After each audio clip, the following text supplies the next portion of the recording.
It began as a simple image of companionship. However, historical research would reveal a disturbing truth.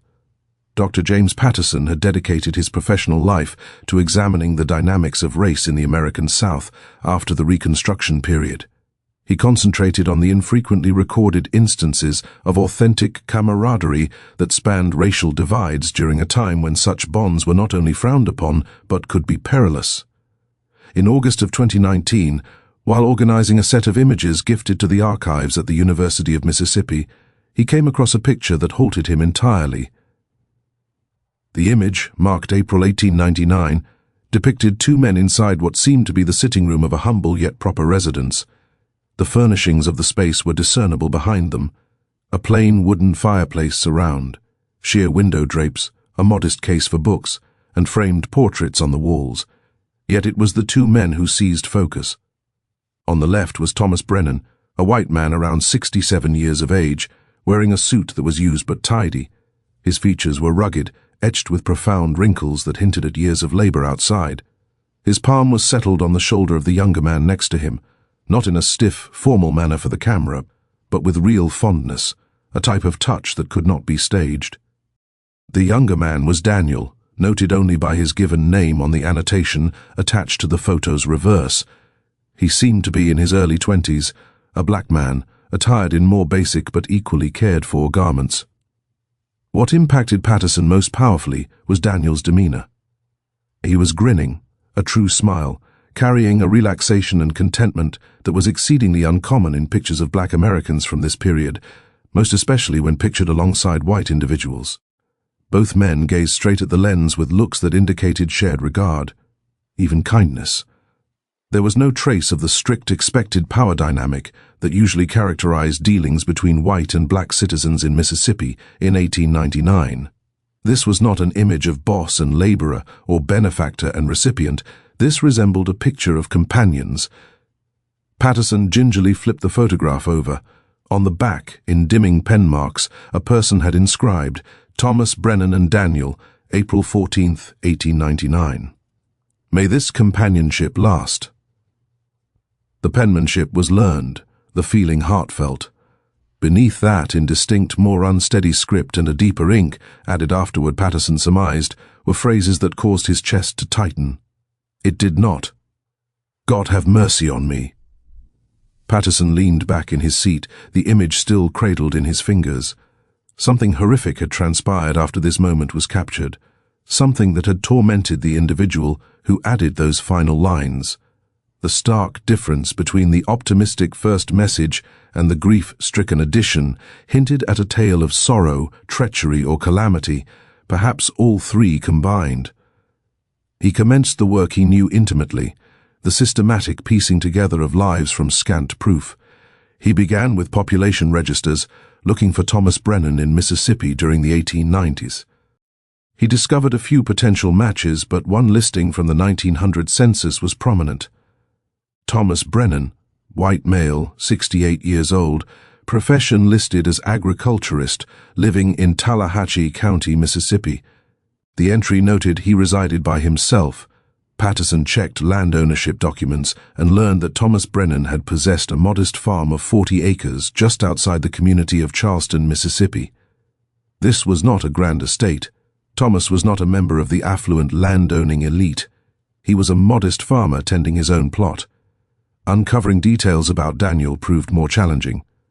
The 1900 census indicated no Daniel residing with or adjacent to Thomas Brennan.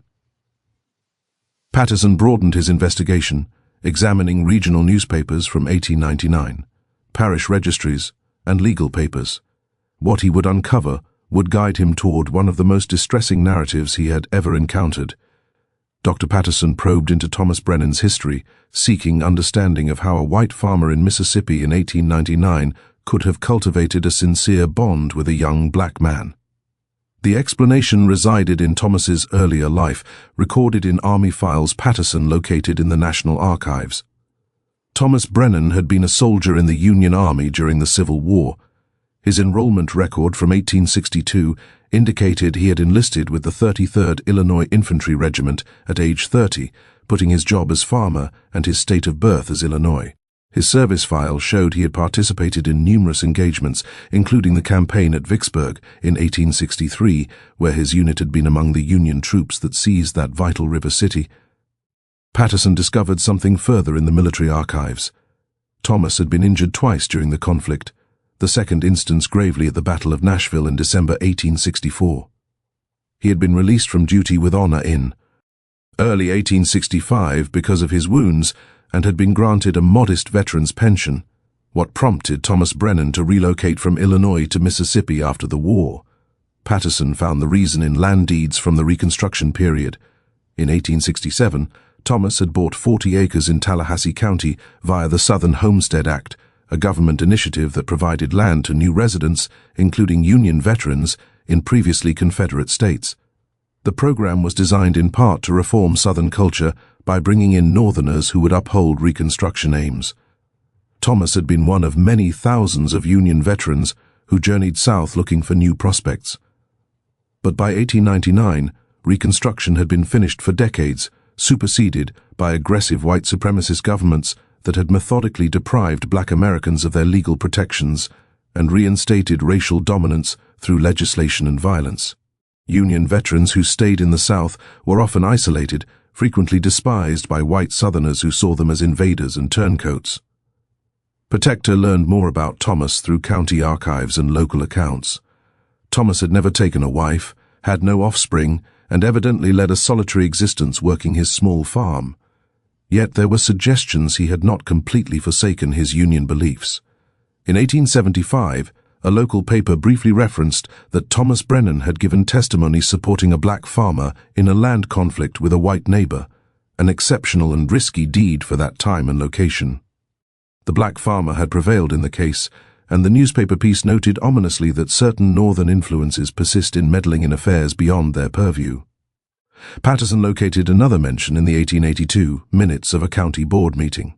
Thomas Brennan had attended to object to the shuttering of a school for black children, Cont, ending that schooling should be accessible to every citizen.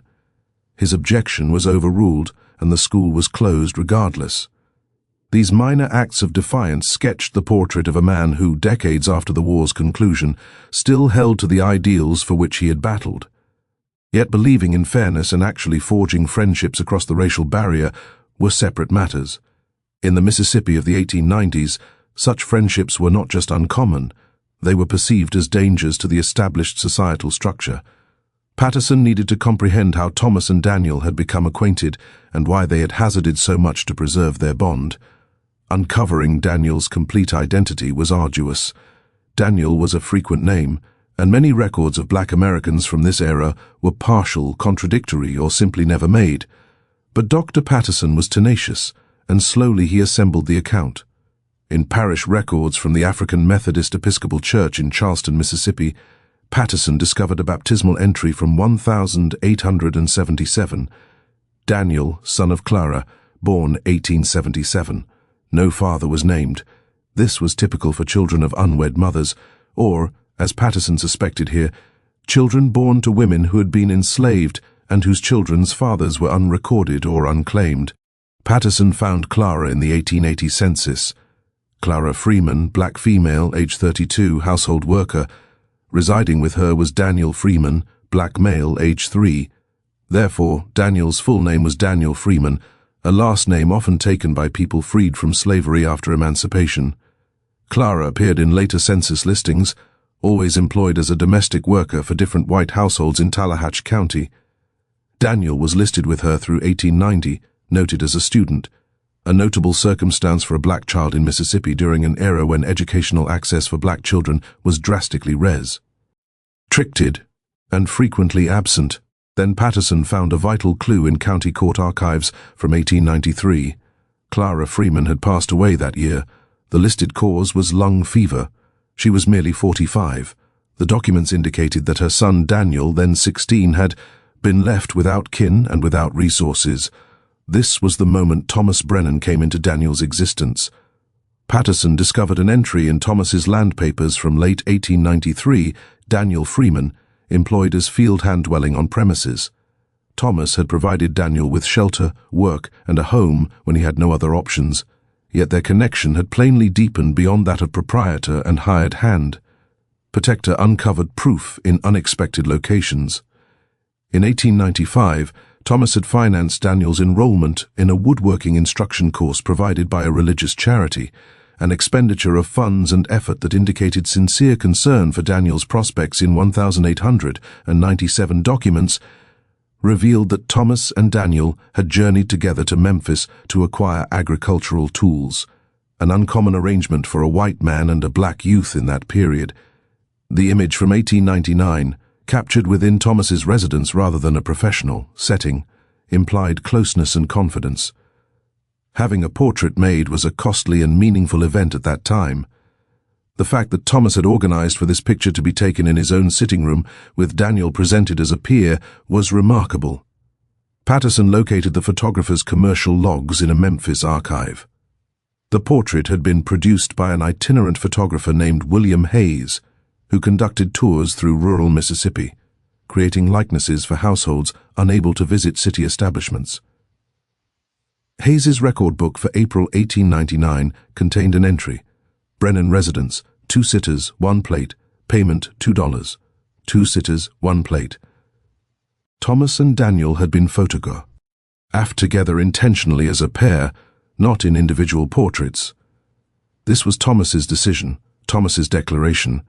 In the brutally divided society of Mississippi in 1899, where statutes and tradition strictly partitioned white and black people in every facet of existence, Thomas Brennan had produced a photograph memorializing his friendship with a young black man, displaying it in his home as proof of a connection that challenged every social convention.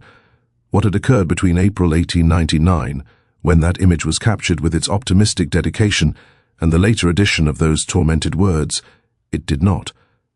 God have mercy on me."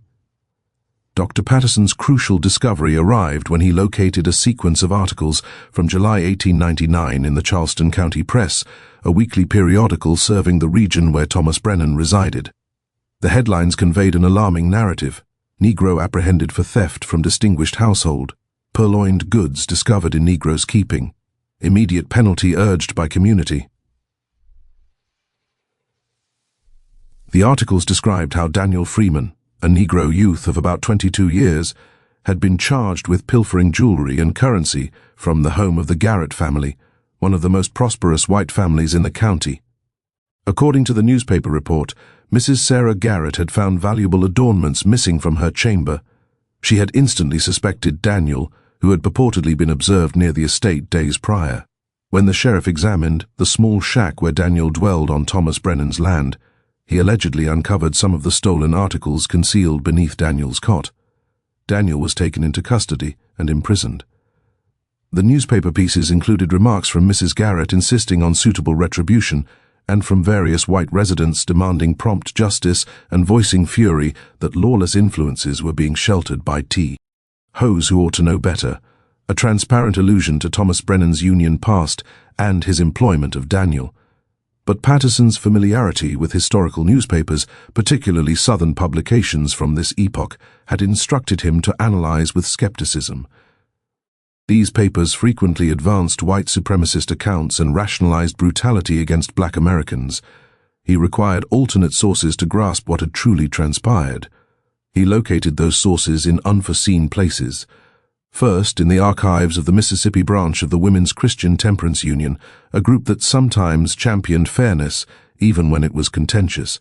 In assembly notes from August 1899, a member named Elizabeth Morrison had expressed doubts about Daniel Freeman's situation, noting that the proof offered appears dubious, and the rush with which condemnation is being sought is troubling. Her reservations had been rejected by other members who maintained they must not meddle in judicial affairs. Second, Patterson discovered a letter within the papers of a northern missionary instructor who had worked in Mississippi during this period.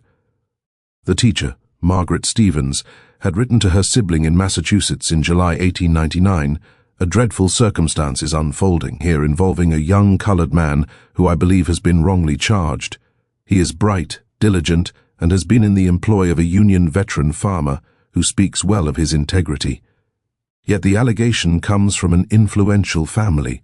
Truth appears to hold little weight when race and influence are involved. Most revealing, Patterson found entries in Thomas Brennan's personal records, a diary Thomas had maintained intermittently. The entries from July 1899 were lengthy, composed in evident distress. July 12, 1899. They have taken Daniel. The allegations are falsehoods. I know this young man. He would never ache what is not his. He has dwelled on my land for 6 years. He has labored faithfully, gone to worship, injured no one.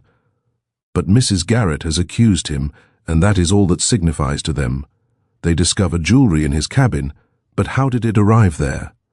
Daniel vows he never laid eyes on those things before. Someone placed them there. I am sure of it. Dr. Patterson proceeded to read Thomas Brennan's diary entries from July 1899, and a more complete image surfaced of what had truly occurred. Thomas had instantly begun probing the allegation against Daniel, understanding that in the legal and societal atmosphere of Mississippi in 1899, a black man accused by a white woman had almost no possibility of an impartial trial. Thomas's diary entry from July 14, 1899, documented what he had learned. I conversed with Daniel in the cell today. The sheriff permitted me only 10 minutes. Daniel revealed to me the truth of events. 3 weeks past, he was delivering vegetables to town. I had sent him with our excess harvest to trade at the market. On his route, he passed the Garrett estate and observed Mrs. Garrett's son, Robert, quarreling fiercely with his mother near the garden. Robert was insisting on money Mrs. Garrett was refusing. Robert became infuriated and struck his mother. Daniel saw this and without consideration shouted, "Stop!"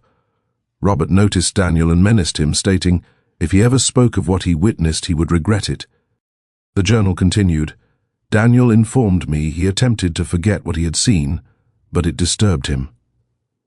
Robert Garrett is recognized as a gamester and a drunkard who has wasted much of the family's fortune 2 weeks following the event. Daniel observed Robert in town at night, departing the assayer's office, the establishment where people vend jewelry and gold. Robert was carrying a sack and counting currency. Daniel understood then what Robert had accomplished, stolen from his own mother to settle his obligations, then implicated Daniel to evade repercussions. Patterson verified this testimony against other records.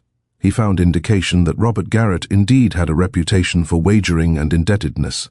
A Memphis paper from 1898 referenced Robert Garrett concerning gambling liabilities on a riverboat casino. County Tribunal archives showed Robert had been legally pursued twice by lenders in 1897 and 1898. Thomas's diary entry from July 16th recorded his confrontation with Robert Garrett. I visited the Garrett house today and insisted on speaking with Robert. I told him I knew what he had done, robbed his own mother and ensnared Daniel. Robert mocked me. He said, "Who will credit you, old man? Who will credit a Yankee's tale over a white man's word? The proof is in his shack. He will swing or go to the convict labor camp, and there is nothing you can accomplish about it." I told him I would bear witness to Daniel's integrity, that I would challenge this wrong. Robert replied, "Then you'll swing right alongside him, nobody's friend." And he intended it. This was the truth of Mississippi in 1899. Even with Thomas as a witness, even with proof of Robert's debts and dubious conduct, the accusation of a white woman against a black man was essentially unchallengeable. The justice system was not structured to discover truth. It was structured to uphold racial order and white dominance. Thomas's diary illustrated his frantic efforts to rescue Daniel. He retained a lawyer from Memphis, one of the rare attorneys who would take cases for black clients. He collected declarations from individuals who could speak to Daniel's good nature. He recorded the sequence of events demonstrating Daniel could not have been at the Garrett estate when the robbery supposedly happened. Yet none of it was consequential. The hearing was set for July 28th, and everyone understood the verdict was decided in advance. Dr. Patterson discovered the most agonizing passages in Thomas Brennan's diary in the days preceding and directly following Daniel's trial. These entries exposed the impossible decision Thomas confronted, a decision between his convictions and his continued existence, between his friend and his own life. July 26, 1899. I have been cautioned by several individuals not to give evidence for Daniel's defense. Yesterday, 3 men visited my land after dark. They did not give their names, but their meaning was plain. If I testify, my farm will be put to the torch, and I will be expelled or worse. They named me a race mixer and a turncoat, and said I have dwelled here too long, believing my Union history would shield me. They said that time is finished, and if I do not recall my position, I will be reminded of it. July 27th, 1899. I cannot rest. Tomorrow is the hearing. I have passed the entire night struggling with what I must do. If I testify truthfully, I will inform the court that Daniel is blameless, that Robert Garrett is the genuine thief, that this charge is a falsehood crafted to shield a white man at the cost of an innocent black man. But if I do this, I will not save Daniel. The court will not credit me or will not care, and I will be ruined. They will burn my farm, perhaps murder me. I am an aged man with no kin, no defense. I battle. Ed for the Union 35 years ago, but that signifies nothing here now. I have lived among these people for 30 years, and they have endured me only just barely. This will finish that endurance. July 28th, 1899. The hearing was today. I was present. I sat in the courthouse and observed as they brought Daniel in irons. He glanced at me with hope in his gaze. He trusted I would rescue him. The prosecutor presented the proof, the jewelry discovered in Daniel's shack, Mrs. Garrett's statement about the robbery, Robert's statement claiming he observed Daniel near their property on the day of the theft. All falsehoods, all meticulously fabricated falsehoods. Then the defense lawyer summoned me to the stand. I stood. I walked to the front of the courtroom. Every white person there was watching me with loathing. I could sense it. The magistrate asked me to testify to Daniel's character. I opened my mouth, and I heard myself utter words I will never pardon. Daniel Freeman labored for me for 6 years. He was a dependable worker. I cannot speak to his doings beyond my land. I do not know what he may have done elsewhere. That was all. I did not defend him. I did not tell the truth about Robert Garrett. I gave a statement so feeble, so hollow that it aided no one. The magistrate thanked me and sent me away. I sat down. I could not look at Daniel. I could not endure seeing his face. The trial had occupied less than 2 hours. Daniel was found guilty and condemned to 10 years of forced labor in the state prison, effectively a death sentence, as conditions in Mississippi penitentiaries were notoriously harsh and death rates were exceedingly high, especially for black inmates. Thomas's diary entry from that night was scarcely readable, the script unsteady. Daniel was taken away in chains. As they led him from the courthouse, he looked at me one final time. There was no rage in his eyes, only sorrow and comprehension. He understood why I had failed him. He knew I was frightened, and that makes it more terrible. I have betrayed the only true friend I have had in many years. I have betrayed everything I fought for in the war. I have betrayed my own beliefs. And for what? To preserve my farm? To preserve my life? What value is a life constructed on such betrayal? Dr. Patterson traced what occurred to Daniel following his conviction, and the records narrated a bleak story. Daniel was transferred to the Mississippi State Penitentiary at Parchman, which functioned as a plantation utilizing inmate labor, a framework that essentially re-enslaved black men through the penal system. Prison documents showed that Daniel Freeman, inmate number 3847, reached Parchman on August 3, 1899. He was allotted to work the cotton fields. The circumstances at Parchman were notoriously cruel. Inmates labored from sunrise to sunset in the Mississippi heat, were quartered in packed and filthy barracks, received insufficient nourishment and medical attention, and were subjected to brutal discipline for any perceived offense. Daniel survived scarcely 7 months. Prison mortality records indicated Daniel Freeman expired on March 4, 1900. The listed cause was lung fever, but Patterson understood that pneumonia was frequently employed as a broad diagnosis for deaths stemming from starvation, fatigue, unattended wounds, or violence. Daniel was 22 years old. His remains were interred in the prison burial ground, an anonymous plot among countless others, predominantly black men who had been convicted of trivial or invented crimes and labored to death in what was enslavement under a different title. Thomas Brennan's diary entries from this time depict a man devoured by remorse and sorrow. When he learned of Daniel's death in March 1900, he wrote, "Dani, L is dead." They sent me a brief notice. Inmate number 3847, deceased, possessions to be discarded. As if he were nothing, as if his life meant nothing. He perished in that infernal place because I lacked the bravery to save him. I stood in that courtroom, and I selected my own security over his life. I selected wrongly. I have been selecting wrongly my entire time in this damned place. What was the purpose of fighting in the war if I relinquished my principles the instant they were truly tested? Thomas ceased farming after Daniel's death. His land records show the property deteriorated. He sold most of his acreage in 1901, retaining only a small plot with a cabin.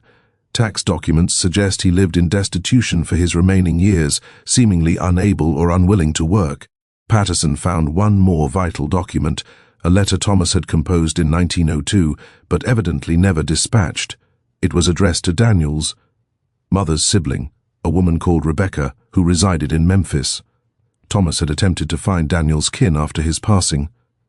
"Dear Mrs. Rebecca, I do not know if you recall me, but I employed your nephew, Daniel Freeman, for 6 years on my farm in Tallahassee County. I write to inform you that Daniel perished in March 1900 in the state penitentiary, where he was sent after being wrongly found guilty of robbery. I write to tell you that I failed him. I could have given testimony to his blamelessness. I could have battled more fiercely to protect him. I did not. I feared what they would do to me if I defended a black man against white accusers. So I stayed quiet, and Daniel went to prison, and now he is gone. I write to inform you of this because someone should know the truth. Someone should know that Daniel was innocent, that he was a decent young man who merited more than what this world offered him. I write to ask for your pardon, though I do not merit it, and do not anticipate it. I write because I can no longer bear this burden in silence. The letter had never been dispatched. Perhaps Thomas had lost his nerve once more. Perhaps he could not endure facing Daniel's family. The letter stayed among his papers, an admission that would not be read until Patterson discovered it, 117 years afterward. Dr. Patterson traced Thomas Brennan's existence through his final years, and it depicted a man pursued by his failure. Census information from 1900 and 1910 showed Thomas dwelling alone in progressively destitute conditions. Accounts from neighbors, found in local history collections, described him as a hermit who seldom conversed with anyone and appeared to be inflicting punishment upon himself through solitude. In 1903, Thomas had added those final words to the back of the photograph. It did not. God have mercy on me. The image itself, which should have commemorated an improbable friendship, had become a monument to treachery and loss. Thomas kept it shown in his home, according to one account from a clergyman who visited him in 1904, as if he were compelling himself to remember his disgrace. Thomas had also written extensively in his diary during these years, entries that exposed a man anguished by guilt and obsessed with questions of moral bravery. One entry from 1904 read, "I have been pondering what bravery signifies. During the conflict I believed I was courageous. I faced gunfire. I advanced into battle. I was injured twice and kept fighting. But that was simple courage. The courage that comes from being surrounded by fellow soldiers, from obeying commands, from having defined foes and defined aims. True courage is distinct. True courage is standing alone against your own people, endangering everything with no army at your back and no assurance of triumph. That is the courage I lacked when Daniel required me. Anotha." Our entry from 1906, I tell myself that I could not have rescued him, that even if I had testified completely and truthfully, the court would have convicted him regardless. I tell myself that sacrificing myself would have been futile, but I know these are falsehoods I tell to make the remorse more endurable. The reality is simpler and more dreadful. I was afraid. I selected my own security over my friend's life. I selected my farm over his liberty, and now he is dead and I am alive. And what good has that accomplished? The farm is faltering. I hardly eat. I hardly sleep. I am alive in body but deceased in every manner that signifies. Protector found evidence that Thomas had attempted in minor ways to atone. He had contributed money anonymously to the African Methodist Episcopal Church where Daniel had worshipped. He had left nourishment and provisions on the doorsteps of black families in the vicinity, but these acts of contrition were anonymous and insufficient, and Thomas knew it. The most telling entries came from 1907, when Thomas had apparently resolved to write a full admission of what had occurred, intending to send it to newspapers or perhaps to rights organizations in the North. He wrote scores of pages detailing Daniel's false accusation, Robert Garrett's true guilt, the threats Thomas had received, and his own failure to act bravely. But the confession was never sent. The final entry about it read, "I have set it all down. The complete truth of what befell Daniel, but what purpose will it serve now? He is dead. Robert Garrett remains free and unpunished. The system that ruined Daniel continues to ruin others. My admission will alter nothing. It will only confirm what everyone already knows, that justice is a falsehood in this place, and that I am a coward who let his friend die." Thomas Brennan died in January 1910 at age 78. His death certificate cited the C.Ors as cardiac arrest, but Patterson suspected it was more precise to say he expired from a shattered heart and a broken spirit. He left no final testament, no descendants, no property of any worth. His meager belongings, including the photograph of himself and Daniel, were auctioned to cover his burial costs. Dr. Patterson knew he needed to verify Thomas's version of events. Had Daniel truly been blameless? Had Robert Garrett been the actual thief? Patterson began examining the Garrett family, seeking any proof that would support or contradict Thomas's diary entries. He found Robert Garrett's path through historical records. Robert had continued living in Charleston, Mississippi, through the early 1900s. He never maintained regular employment, according to city listings, but existed on family funds. In 1902, he was apprehended for battery following a tavern brawl, but was never tried. The allegations were quietly dismissed. In 1904, he was sued by lenders for gambling obligations exceeding $800, a considerable amount. Then, Patterson discovered something critical, a confession. In 1908, Robert Garrett had been arrested for theft after being discovered attempting to sell stolen jewelry in Memphis. During interrogation, apparently while inebriated, he had confessed to previous thefts, including robbing his own mother years earlier. A Memphis police report, filed away in city archives, contained a detective's notes. Subject admitted to stealing jewelry from his mother's residence in Approx. 1899 states he blamed a Negro laborer to avoid repercussions. Appeared to find this humorous. The report confirmed everything Thomas had written. Daniel had been innocent. Robert had stolen from his own mother, implicated Daniel, and watched as an innocent young man was sent to prison to die, all to shield himself from the consequences of his own crimes, and that legal system had been content to accept this story because it aligned with their biases and their need to uphold racial order. Patterson also found evidence regarding what had happened to the stolen jewelry. The same Memphis police report noted that Robert had sold his mother's jewelry to settle gambling debts in 1899. The items supposedly discovered in Daniel's shack had been different pieces, inexpensive imitations that Robert had placed there to frame Daniel. Mrs. Garrett had been too distressed or too willing to trust her son to notice the substitution. Patterson tracked Robert Garrett's life forward. After his arrest in Memphis, he apparently departed Mississippi to evade further legal difficulties. He appeared in census records in New Orleans in 1910, listed as a traveling vendor with no permanent residence. He died in 1917 in a public infirmary in New Orleans, destitute and alone, his obituary mentioning no kin or companions. He was 42 years old. The disparity was stark. Daniel, blameless and diligent, had perished at 22 in a penitentiary where he should never have been confined. Robert, culpable and ruinous, had lived to 42, never truly held accountable for his offenses. The unfairness was total and absolute. Patterson also attempted to trace Daniel's family. He found that Rebecca, Daniel's aunt, whom Thomas had tried to reach, had left Mississippi in 1903, joining the great migration of black Americans departing the South for prospects in northern urban centers. Census information showed her in Chicago in 1910, working as a dressmaker and dwelling with her spouse and 3 offspring. She passed away in 1932 at age 74. Through genealogical records, Patterson located Rebecca's descendants, her great-great-granddaughter, a woman named Angela Turner, residing in Chicago. He reached out to her, outlining his investigation and hearing what he had uncovered about Daniel's fate. Angela had heard family lore about an uncle who died young in Mississippi, but no specifics had been preserved. The family had believed he perished in some form of mishap. They had never learned the entire truth. In November 2019, Dr. Patterson published his conclusions in a comprehensive article for the Journal of Southern History. The article included the image of Thomas and Daniel, copies of Thomas's diary entries, proof of Daniel's innocence, and records of Robert Garrett's admission.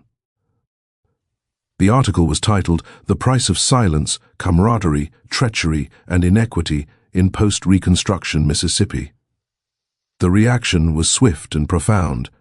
The narrative connected with readers because it held no simple champions or obvious antagonists. Thomas Brennan had sincerely cared for Daniel, had trusted in racial fairness, had tried to live by his convictions. Yet when his bravery was genuinely tested, when defending those convictions meant endangering everything, he had faltered. His failure was human, comprehensible, and inexcusable. Angela Turner, Daniel's descendant, journeyed to Mississippi with Dr. Patterson to see the locations where Daniel had lived and died. They visited the location of Thomas's farm, now lost beneath business construction. They went to the courthouse, where Daniel had been found guilty, still standing and still operational. They traveled to Parchman Prison, where Daniel had perished and stood at the perimeter of the old inmate burial ground, where he was interred in an anonymous plot among innumerable others. At Angela's request, Patterson assisted in organizing a commemorative plaque to be installed at the cemetery. The plaque read, "In remembrance of Daniel Freeman, 1877 to 1900, and the innumerable others who died here, condemned by injustice, killed by brutality, buried in forgotten graves. You are not forgotten." The dedication service in March 2020 was attended by descendants of other inmates who had died at Parchman, by historians, by community advocates, and by individuals who simply wished to acknowledge this history. Angela spoke about Daniel. He was 22 years old when he died. He had his entire life before him. He was guilty of nothing except being a black man in a place and time where that alone was sufficient to ruin him. He merited justice. He merited a friendship that did not collapse when tested. He merited to live. This marker will not restore him, but it speaks his name. It says he was significant. It says we remember. Patterson spoke about Thomas Brennan. Thomas's story is not one we wish to tell ourselves. We favor tales of valor, of people who resisted injustice regardless of the price. Thomas's story is about failure. It is about a man who knew what was right, who desired to do what was right, but who ultimately selected his own security over his friend's life. His narrative is vital precisely because it is unsettling. How many of us, if we are honest, would have acted differently? How many of us would truly hazard everything, our homes, our safety, our lives, to stand for what is right? Thomas's failure is a mirror. It demands we inspect our own bravery, our own ethics, and whether we would cling to them when genuinely tested. The photograph of Thomas and Daniel was exhibited at the ceremony, enlarged. Seeing the two men standing together in Thomas's sitting room, Thomas's hand on Daniel's shoulder, both men smiling with authentic kindness, rendered the tragedy more acute. This had been real. Their bond had been real. The betrayal had been real. The photograph preserved that instant in April 1899, when Thomas still trusted he would be courageous enough to shield his friend if the moment arrived. It was proof of both the potential for human bond across the divides of race and the brittleness of that bond when exposed to the forces of white supremacist aggression. The dedication on the photograph's reverse, "May this companionship last," followed by, "It did not." "God have mercy on me," became a central topic of debate. Some contended Thomas warranted some degree of pardon or compassion, given the severe peril he confronted. Others argued that moral fortitude means acting rightly precisely when it is perilous, and that Thomas's lapse cost Daniel his life. Patterson believed both viewpoints held value. Thomas's fear was understandable, but understanding does not equate to absolution. Daniel had died because Thomas chose quiet. The photograph itself, now conserved in the University of Mississippi archives, became part of displays concerning race relations in the post-Reconstruction South. It traveled to museums in Jackson, Atlanta, Memphis, and Chicago. Each time it was shown, it ignited dialogues about friendship, courage, betrayal, complicity, and the daily decisions that uphold or confront structures of inequity. Angela Turner kept a reproduction of the photograph in her home in Chicago. She had it framed beside the only other likeness she had of Daniel, his prison intake photograph from Parchman, where he appeared thin and frightened, a young man who knew he had been sentenced to death by a legal framework designed to annihilate people like him. The juxtaposition of the two images conveyed the whole account. Daniel in Thomas's home, secure and smiling, believing in the friendship that joined them, and Daniel in prison, forsaken and condemned, the friendship having fractured when he needed it most. Patterson Conte renewed his research, discovering other accounts of bonds across racial lines in the post-Reconstruction South, bonds that had endured against all likelihood, and bonds that had disintegrated under strain. Each story was distinct, but they shared common threads: the exceptional bravery required to sustain such friendships in a society founded on racial division and dominance, and the dreadful toll when bravery faltered. The photograph of Thomas and Daniel, taken in that sitting room in April 1899, remained what it had always been: evidence. Evidence of authentic human connection. Evidence of Thomas's principles and Daniel's faith. Evidence of the instant before everything shattered. A moment preserved permanently. A moment that asked all who viewed it to ponder what they would have done, whether they would have been brave enough, whether their friendship would have persisted when tested by violence and dread. On the photograph's back, Thomas's tormented words endured: "It did not. God have mercy on me." Whether God had pardoned him, no one could say. But the photograph guaranteed that neither Thomas's friendship with Daniel nor his failure to protect Daniel would be erased. The image stood as a testament to both the possibility of human bond across the barriers erected by racism and the fragility of that bond when confronted with systemic violence. It was a story without salvation, without solace, without simple morals. Only the agonizing truth that sometimes friendship is insufficient. Sometimes courage falters. Sometimes people we rely upon make choices that ruin us. And sometimes all that remains is a photograph and the awful awareness of what might have been.